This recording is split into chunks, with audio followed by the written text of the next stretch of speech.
Mainly, perhaps we've been looking at or giving the impression that we're voicing up narration, we're voicing up audiobooks for an older listener, but today we're looking at storytelling for a younger audience. On today's episode of Get a Better Broadcast Podcast and Voice Over Voice. Hello, I'm Peter Stewart. Yeah, for younger pairs of ears, think particularly about the storytelling journey. Children's books are often very much about emotion and change. The lonely girl who finds friends with 7 dwarves, the poor boy who climbs a beanstalk and escapes from a new land with a pot of gold and so on. So play with those feelings and colour the changes which help the story arc. Make the princess sound lonely. Make Jack sound frightened and then relieved as he escapes the giant.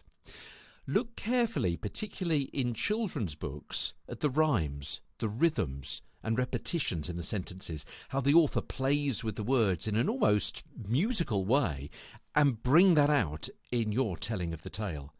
I mean, some people say that having a musical background really helps with reading aloud. It gives you a greater sense of timing and tempo and tone and rhythm. And I think I'd probably agree with them. I've got no musical training myself, so it's difficult to know, but I think that's probably right. It seems to make sense.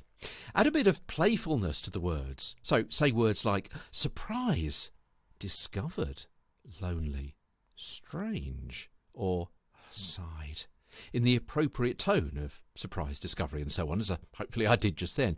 And the phrase is, he drank the potion and started to shrink.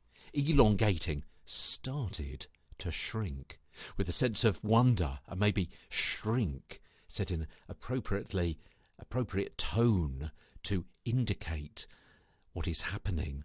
Slowly, slowly, slowly started to shrink. Yeah, kind of elongating that. Or maybe started to shrink. Yeah, smaller voice, a smaller sound, a smaller sense of that word.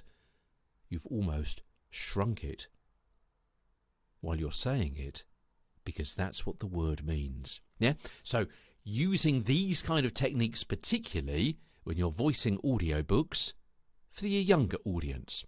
Tomorrow, how do you prepare a text for audiobook narration? That's what we're talking about tomorrow as Get a Better Broadcast Podcast and Voice Over Voice continues. From London, I'm Peter Stewart.